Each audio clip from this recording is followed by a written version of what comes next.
Assalamualaikum warahmatullahi wabarakatuh. Saya dari kelompok 6 ingin mempresentasikan tugas akhir dari mata kuliah Sistem Basis Pengetahuan dengan judul Sistem Pakar Diagnosa Penyakit Tipes dengan metode forward chaining.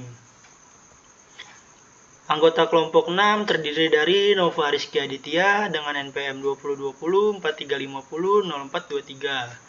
Doni Satria Utama 2019 4350 1645. Muhammad Yasir 2020 4350 0368. Penyakit tipes juga dikenal sebagai demam tifoid, merupakan salah satu penyakit menular yang seringkali menjadi perhatian serius di kalangan masyarakat.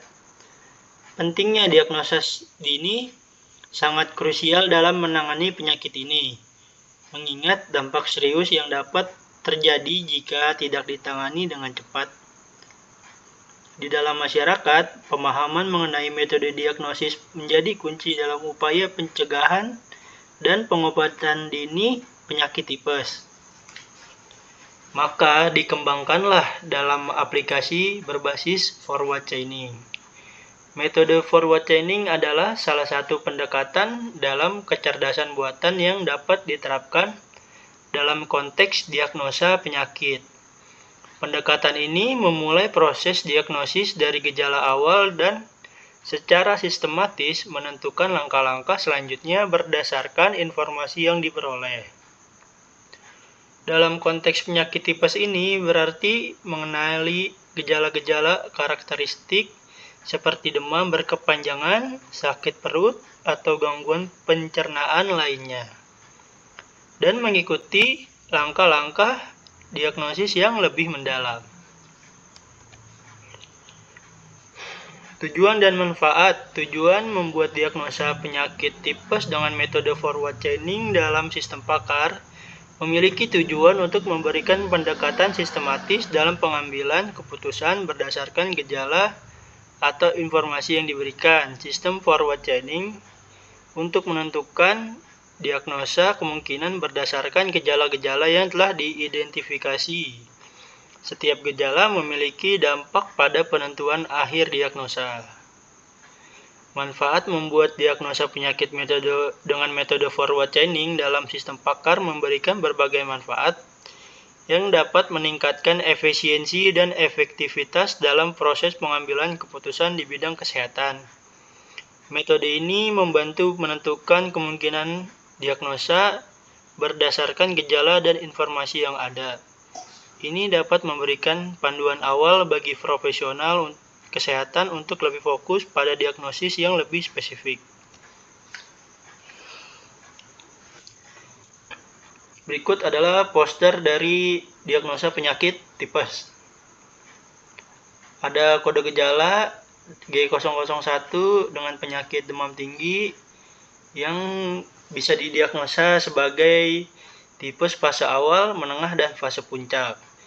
G002 muncul ruam di kulit atau bercak kemerahan yang bisa didiagnosa sebagai tipes fase awal, fase menengah. Sakit perut G003 penyakit sakit perut yang bisa didiagnosa sebagai tipes fase menengah. G004 muntah yang bisa didiagnosa sebagai tipes fase puncak. G005 mual yang bisa didiagnosa sebagai tipes fase puncak. G006 pusing yang bisa didiagnosa tipes penyakit puncak. G007 nyeri di belakang mata, tulang, dan otot yang bisa didiagnosa sebagai tipes fase puncak.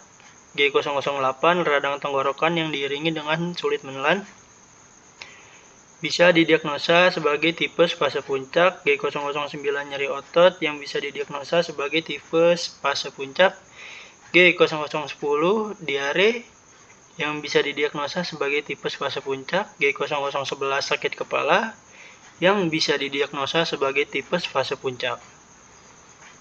Berikut adalah rule dan logika algoritma dari diagnosa tipes. Yang pertama, rule 1. If demam tinggi, and muncul ruam di kulit dan bercak kemerahan, then tipes fase awal. Yang kedua, rule kedua, if demam tinggi and muncul ruam di kulit atau bercak kemerahan and sakit perut, then tipes fase menengah. Dan rule yang terakhir, if demam tinggi and muntah and mual and pusing and nyeri di belakang mata, tulang dan otot and badan and radang tenggorokan yang diiringi dengan sulit menelan and nyeri otot and diare and sakit kepala, dan tipes fase puncak. Berikut adalah flowchart dan pohon diagram. Mungkin bisa dilihat tabel flowchart, yaitu dimulai dengan mulai, lalu halaman utama, lalu login, lalu menampilkan pertanyaan berdasarkan gejala penyakit tipes yang dialami, lalu jawab pertanyaan gejala penyakit, lalu gejala basis, lalu menampilkan hasil diagnosa dan solusi dari penyakit tipes. Selesai. Mungkin diagram pohonnya tidak jauh berbeda dari rule dan logika algoritma yang tadi.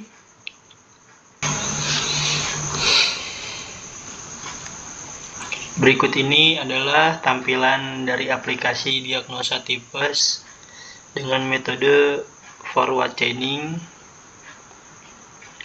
Dan ini adalah tampilan halaman depannya. Dan ada login, ada register. Jadi kita coba untuk register terlebih dahulu untuk bisa masuk ke login.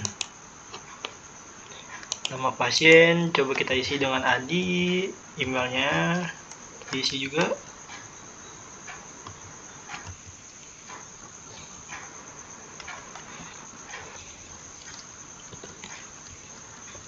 Untuk pasportnya juga diisi. Dan minimal pasportnya itu adalah 8 kata dan 8 kata dan angka. Coba kita jajal untuk kurang dari 8. Alamatnya bisa diisi dengan domisili masing-masing, dan tanggal lahirnya bisa diisi juga dengan tanggal lahir kalian masing-masing.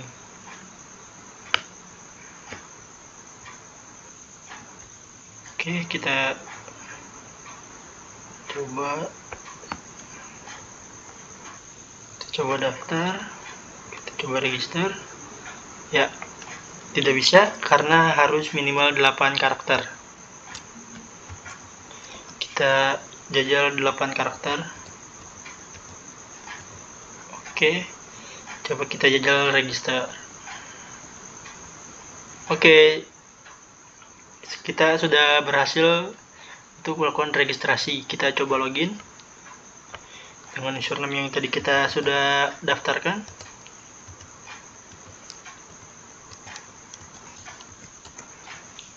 Ya, kita bisa masuk, dan ini adalah halaman untuk gejala penyakit dari tipes. Pertanyaannya coba kita jawab dengan rule yang pertama, yaitu yang demam tinggi. Untuk rule-nya berarti di penyakit 1 dan 2. Coba kita jajal. Untuk sisanya berarti yang 3 dan seterusnya itu kita jawab tidak.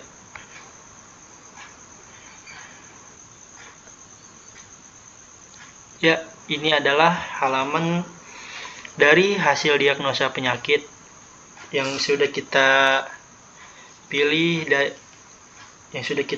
tadi dari gejala-gejala yang dialami. Dan yang kita dapat adalah penyakit yang Anda alami yaitu tipes fase awalnya 100%, fase menengahnya 50%, fase puncaknya yaitu 14,3%. Dikarenakan kenapa tipes fase awalnya itu 100%? Ya, karena kita mengikuti rule yang pertama, yaitu untuk penyakit 1 dan 2. Dan tipes fase menengahnya kenapa 50%? Dikarenakan tipes fase pertamanya itu 1, 2, dan 3. Tapi yang kita jawab cuma 1 dan 2. Untuk tipes fase puncaknya itu di rule-nya itu cuma ada di yang pertama. Jadi untuk solusinya dari tipes fase awal itu yaitu segera melibatkan perawatan medis dan perubahan gaya hidup. Oke, mungkin cukup sekian untuk diagnosanya. Kita coba masuk ke admin. Kita coba masuk ke halaman admin.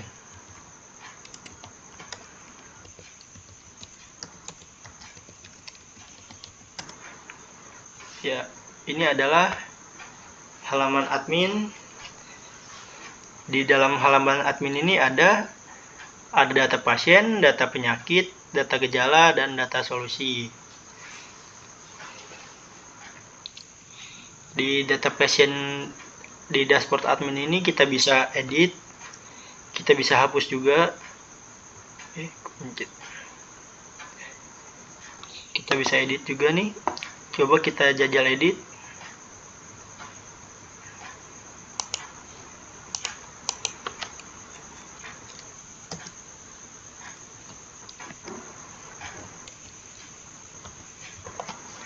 Coba kita ubah.